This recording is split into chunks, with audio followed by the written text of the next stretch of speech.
Hej og velkommen til vores spændende webinar i dag. Mit navn er Oliver Anstrøm, og jeg sidder som produktchef her hos Væksø med blandt andet ansvar for Festo. Og med mig fra Festo har jeg Jesper Fangel som sædvanlig. Velkommen til dig, Jesper.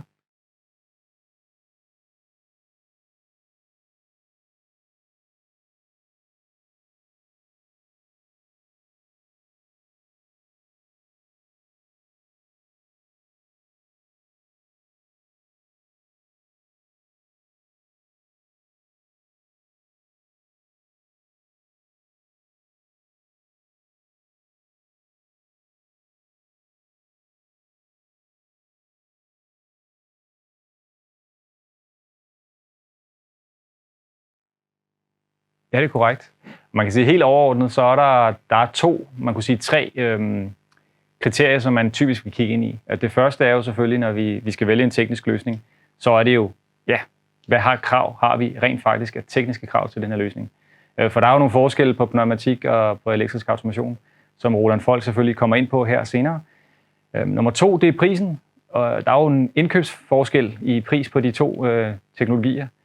Men for at få et lidt mere realistisk billede af det hele, så vil man simpelthen nødt til at kigge på en TCO, altså en Total Cost of Ownership over et par år, for at se, hvornår giver det mening at bruge den ene løsning, og hvornår giver det mening at bruge den anden.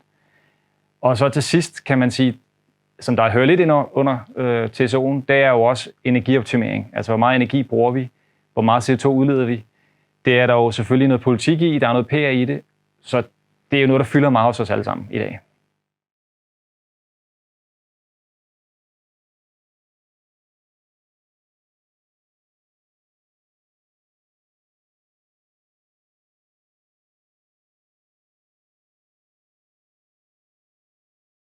Yeah, thanks a lot, guys, and welcome here from Germany, from the Festo headquarters. My name is Roland Folk. I'm the expert for energy-efficient automation here in the company. And in the next 50 minutes, I will give you some information about the comparison between electric versus pneumatic. There are a lot of discussions for these both technologies. What is the better way? What is the most efficient way? And I will give you some tips and tricks about this. Headlines like this, I think you all have seen in the daily newspapers. But what is the truth?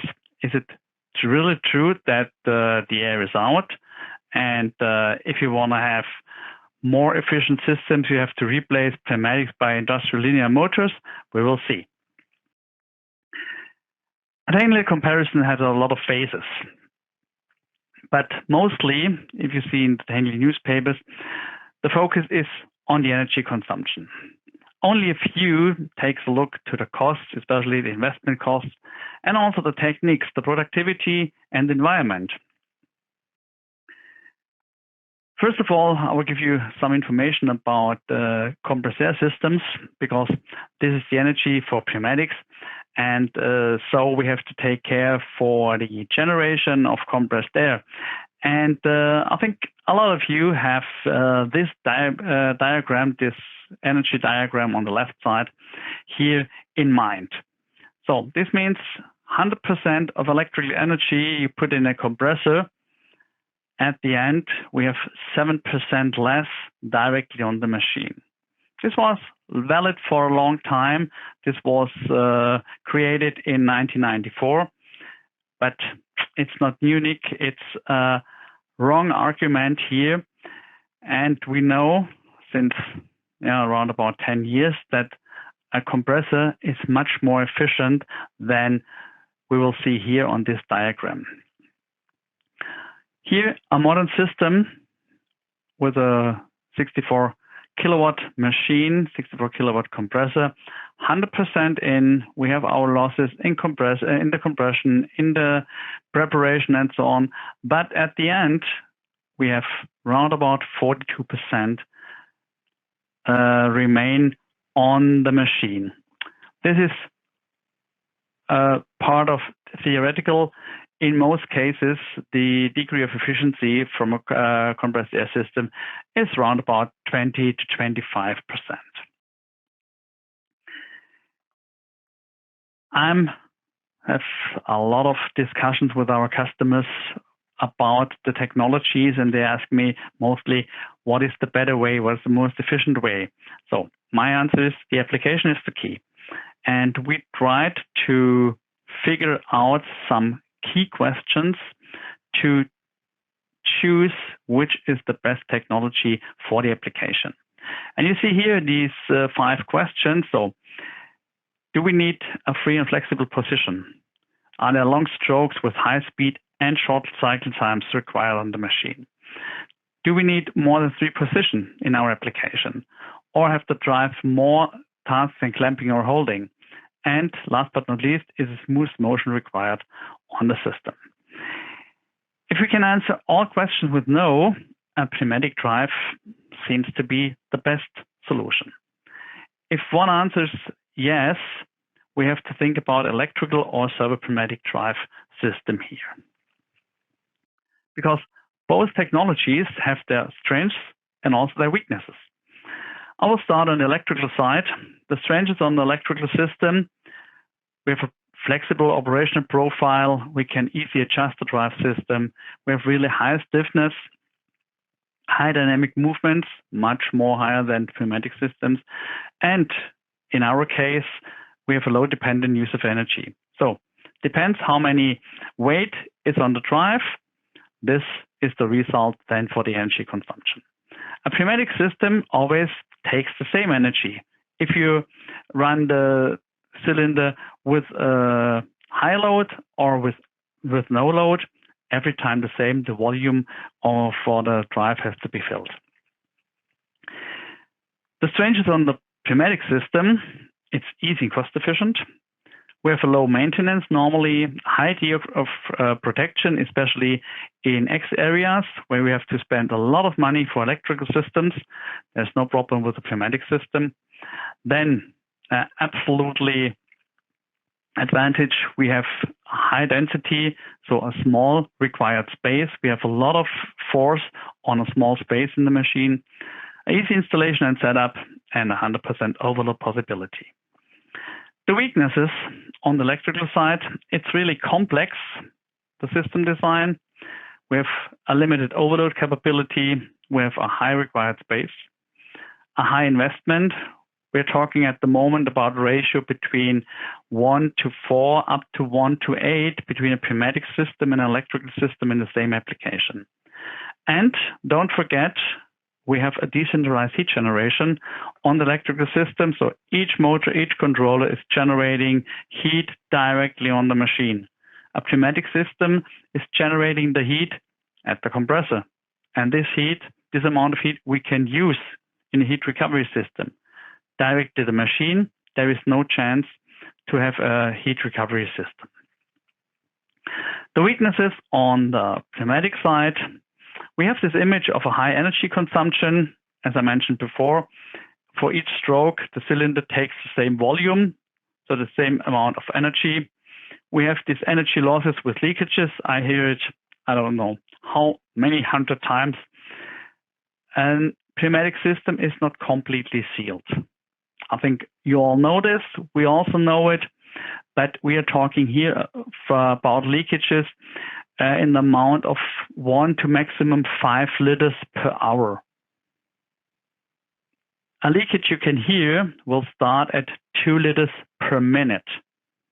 And this is a really high range. And so forget these leakages in the system. The leakages, yes, on the connectors, on broken tubes, they're still alive, but this we can fix very easily. Then we talk sometimes about noise emission, the exhaust there. The movements without inclined positions, this means only moving from A to B, and the lower stiffness in comparison to the electrical drive. Yeah, and if we take a look to a drive system, electric or pneumatic, the best case is to have a holistic evaluation of the life cycle costs. So it means TCO, total cost of ownership, or LCC life cycle costs. And this includes the acquisition costs, the energy costs, the cost for the installation, the cost for the commissioning, the implementation efforts, so the time, the know-how you and your colleagues need, the maintenance, and so on. But the reality is, a lot of the current approaches, they are focusing only on one criteria, as I mentioned before, mostly the energy consumption. Well, let's have a look to some use cases. I think it's clear.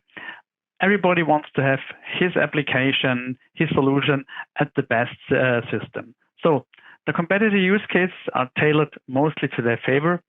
And if we see it here on this YZ gantry, the operational data, it's 1.5 seconds of cycle time, 24 hours a day, and 360 days a year. Typically for food industry, packaging machine, they're running with this cycle times and this duration.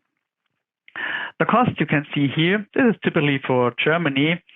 At the moment in industry, we are paying between 15 and 18 euro cent per kilowatt hour. And so with a modern compressed air system, around about 2 euro cent for a normal cubic meter. In Denmark, the prices are less than in Germany. I checked it, and you will pay around about the half what we have here in Germany for energy costs. But let's have a look for this calculation. We have here the pneumatic system. It's cheap in investment. It's around about 1,000 euros, but we have really high energy costs during the lifetime because of this really short cycle times. The electrical solution, it's much more expensive, around about factor 5 here, but the energy costs are less than the pneumatic systems, and so we have a return on invest around about 2.5 years later, and from this point we can save money for the company. It's clear, there is no discussion or nearly no discussion which system is here the more efficient. But if we change the cycle time from 1.5 to 3 seconds, also 3 shifts per day and 360 days a year, then what happened? We have completely different curves. The system, the pneumatic system, is much more cheaper in invest and also for the energy costs. And so I think there is no discussion. You change only one point in the application and completely different result. Yeah, some more applications now from the automotive industry. A screwing station. We have to move 5 kilograms here on front. The cycle time is around about 53 seconds, and the travel time for the cylinder is between 1.5 and 2.5 seconds. We have a 3-shift operation, 300 days a year, and the compressed air cost is only 1.5 euro cent because the customer has his own power plant. So the electricity is really cheap. You see only 10 euro cent per kilowatt hour. We've calculated 3 different systems. A pneumatic system with a classical cylinder, 32 millimeters bore, 50 millimeters stroke, and the accessories, so the valve, the throttle valve, the tubes, and so on. Acquisition cost around about 180 euro. Then 2 electrical systems, one with a servo motor and one with a stepper motor. You see 3,000 euros and 1,500 euros roundabout for the electrical system. The ratio much more higher. We're talking here about 1:8 and 1 something. And the cost evaluation, the invest for pneumatics 180 euro. The energy cost is around about 10 euro. The electrical system, 3,000 euro. The energy costs are doubling. Here, the energy costs for pneumatics. I will describe why. And the stepper system, it's the energy costs around about 1/3 of the pneumatic system. Especially on the servo, we have really a long cycle time, but the movement is only 1.5 to 2.5 seconds. So this means 50 seconds we are in standby with the electrical system. An electrical system in standby have an energy consumption. The controller needs energy, the power supply needs energy, and it's much more than a pneumatic valve, which is in standby and activated. In a standard motor controller, we're talking about 15 to 20 watt hours consumption, and a pneumatic valve, it's 0.5 to between 0.3 and 0.5. And this is why the energy consumption of the servo system is much more higher than pneumatics. And if we see the diagram here, I think you agree with me, these lines never will hit in the next 20 or 25 years.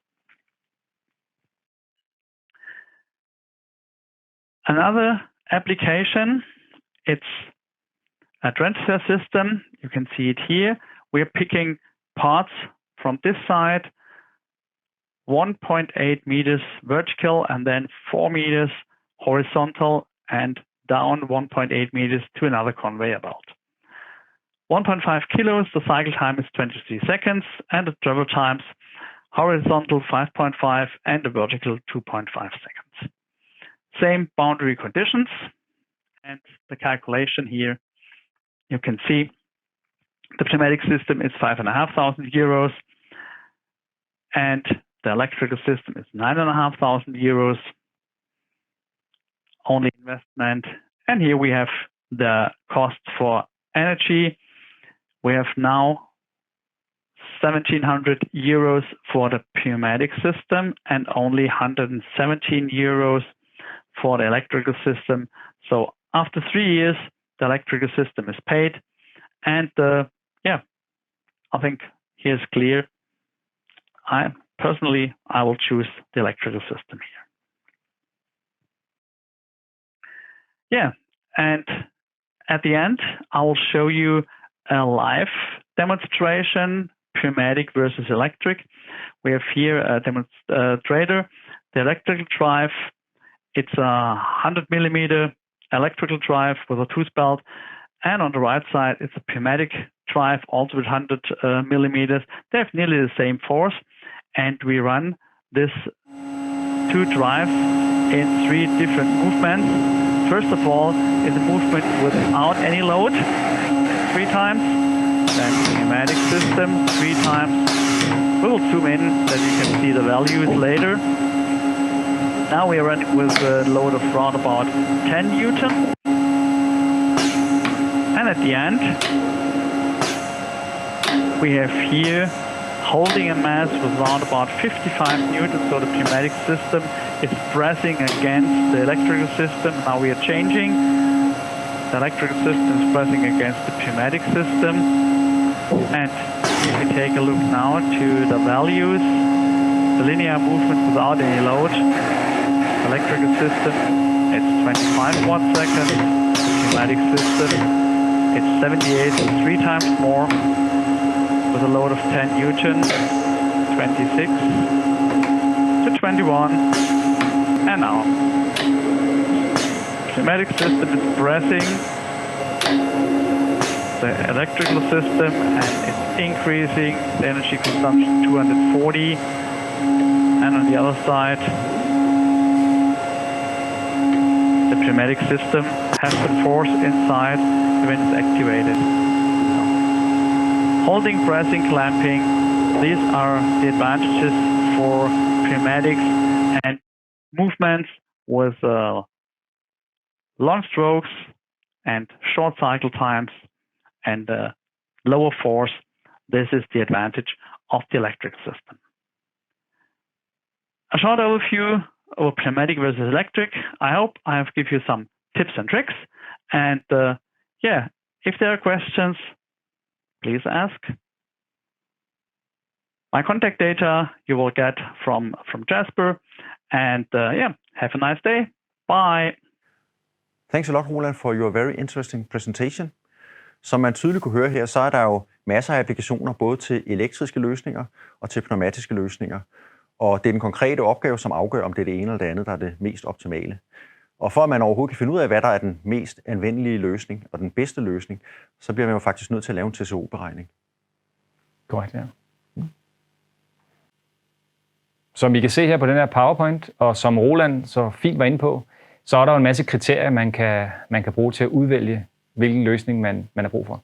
Derudover så har Festo også lavet den her meget fine, man kan sige, er et meget fint diagram, hvor du kan gå ind og se, hvad er fordelene for den enkelte løsning, altså den enkelte teknologi, inden for et par forskellige kriterier. Og den kan egentlig hjælpe en lidt med at komme i gang med, hvad man skal vælge. Den er selvfølgelig frit tilgængelig. Udover alle de her løsninger, vi snakker om i dag, så er det også lige værd at nævne, at Festo jo har det her meget, meget udmærkede produkt, der hedder Simplified Motion Series, også SMS for kort. Og det er jo en komplet enhed, hvor man har en elektrisk akse med en indbygget motor og en indbygget lille stepperdrev i. Så man har faktisk en komplet enhed, som er utrolig fleksibel og som er meget kosteffektiv kontra de gængse, man kan sige, elektriske automationsløsninger, der findes på markedet i dag.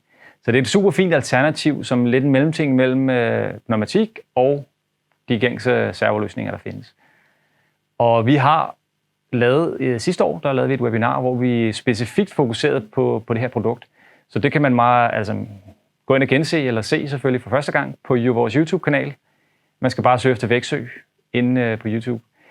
Ellers er I selvfølgelig altid velkommen til at tage fat i os, hvis I vil vide mere om det her. Og så hjælper vi jer selvfølgelig i gang med det. Til sidst så er det lige værd at nævne, at Festo har selvfølgelig en masse lækre gratis værktøjer.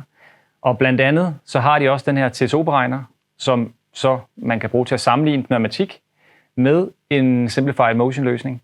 Og der har man simpelthen mulighed for, når man logger ind med sin egen bruger, at gå ind og kigge, hvis jeg nu skal have noget, der kan løfte så mange kilo, så langt, og vores pris for en kilowatt-time, den er det og det. Hvad koster den ene løsning så kontra den anden løsning? Altså, hvad koster den pneumatiske løsning, komplette løsning, kontra Simplified Motion løsning, og hvor meget koster de hver især i strømforbrug, og hvor meget CO2 forbruger de begge to. Og det bliver så en total cost of ownership, altså en TCO-beregning over 4 år, man faktisk får smidt i ansigtet lige der, uden man egentlig behøver at fylde alt for mange informationer ind. Så den er god ligesom til at bruge til inspiration til, okay, hvor stor udsving er der fra elektrisk til pneumatisk. Det var så det for den faglige del for i dag. Og nu kommer Jesper, jeg kan se. Det er nemlig rigtigt, Oliver. Det er en servitrice her. Det ser godt ud. Vi håber, I har fået noget nyttig viden og nogle idéer med, som I kan bruge fremadrettet, når I sidder og konstruerer og vælger løsninger, om det skal være pneumatiske eller elektrisk drevne bevægelser. Det næste, vi skal i gang med, det er dagens smagsprøve, faktisk dagens forfriskning. Men inden da, så vil jeg lige sige, at efter webinaret, så vil I modtage en e-mail fra Væksø, hvor I har mulighed for at give os jeres feedback på dagens webinar. Og udover det, så kan I indtaste jeres navn og adresse, så vil I efterfølgende få tilsendt en smagsprøve også faktisk. Så Oliver, skal vi tage lidt hul på forfriskningen? Lad os prøve at se på det. Ja, det vi skal smage her, det er faktisk en gourmetsaft fra Rebel, som er produceret af Rebels egen sommelier, Morten. Og den er udviklet i samarbejde med nogle af de bedste restauranter og øvrige sommelier i landet. Og den er nøje udvalgt frugt fra nogle af de bedste frugtavlere i Danmark og gartnerier. Og det er jo et alkoholfrit alternativ til rødvin. Hvis man ikke er så glad for alkoholfri øl for eksempel, så kunne gourmetsaft faktisk være et godt alternativ. Og den vi skal smage i dag, den smager af kirsebær, kan jeg se, blommer og hibiskus. Og I kan se, at vi har faktisk fundet et par små vinglas frem, og det er fordi, den anbefalede at blive brugt i et bourgogneglas. Det er så ikke helt det, vi har i dag, men det var den næstbedste, vi kunne finde. Ja. Så lad os prøve at smage på den. Det er bedre end de tandkrus, vi normalt bruger, Oliver. Ja, det vil jeg sige. Ja, det dufter i hvert fald super lækkert. Og egentlig også en flot farve, som man tænker over det. Lad os prøve. Lad os prøve en gang, Oliver. Se om det går an som alternativ til blandt andet rødvin, måske. Skål. Skål. Skål ud. Skål. Hold da op, det er saftsusen lækkert. Det smager dejligt frisk, vil jeg sige. Det var faktisk, det var ikke bare almindelig saftevand, det kan man faktisk godt smage. Det kan I glæde jer til. Ja, husk lige, når vi sender den her spørgeskema ud, og lige indsætte jeres information, fordi så får I selv mulighed for at smage sådan en her lækker flaske her. Ja, så den er god til, når man skal køre, vil jeg sige. Det kunne jeg godt forestille mig. Absolut, ja. Tak for i dag, og jeg håber, vi ses til vores sidste webinar i år, som der bliver her en gang inden jul. Så hold jer opdateret, så kommer der nærmere omkring det. Tusind tak for i dag. Ja. Hej. Og tak til dig, Jesper. Ja, i lige måde, Oliver. Skål. Tak. Skål. Hej. Lækkert. Det smager virkelig godt, det må jeg sige.